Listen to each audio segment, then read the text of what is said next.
We start our show with some sad breaking news this evening. Jimmy Carter, 39th President of the United States, has died. Carter was a peanut farmer who tried to restore virtue to the White House after the Watergate scandal and Vietnam War. Then he rebounded from a landslide defeat to become a global advocate of human rights and democracy. President Carter was 100 years old. Thanks for joining us here for 3 News at 6. I'm Peter Fleischer. Lena has the night off.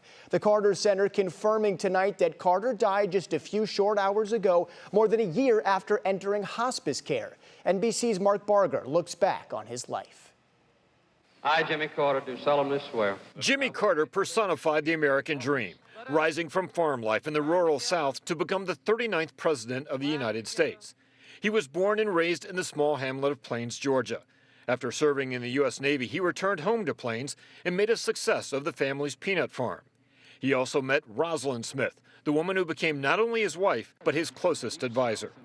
Carter began his political career as a Georgia state senator before winning the governorship. The time for racial discrimination is over. He ordered a portrait of Martin Luther King Jr. displayed in the Georgia Capitol. My name is Jimmy Carter, and I'm running for president. Carter's 1974 campaign for the White House began as the longest of long shots. In the wake of Watergate and Vietnam, his appeal as a straight-shooting Washington outsider grew, and he narrowly defeated Gerald Ford in 1976. The Carter presidency was highlighted by the Camp David Agreement, bringing a once unthinkable peace between Egypt and Israel. But economic recession and high interest rates crippled Carter's term in office, and the Iranian hostage crisis devastated it. Americans grew frustrated with Carter's handling of the situation, including an aborted rescue attempt that eroded confidence in his leadership.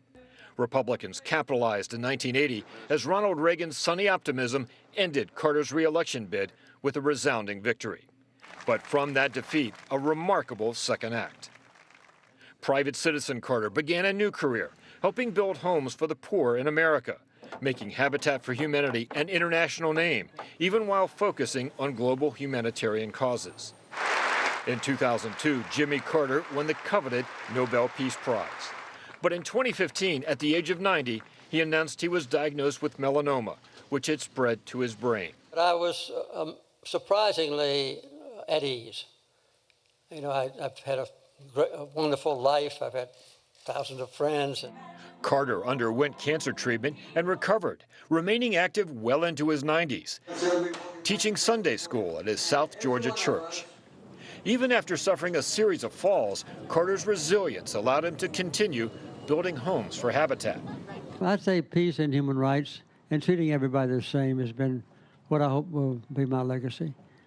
By the end of his life, Jimmy Carter had won the deep respect and admiration of not only Americans, but people around the world. Mark Barger, NBC News.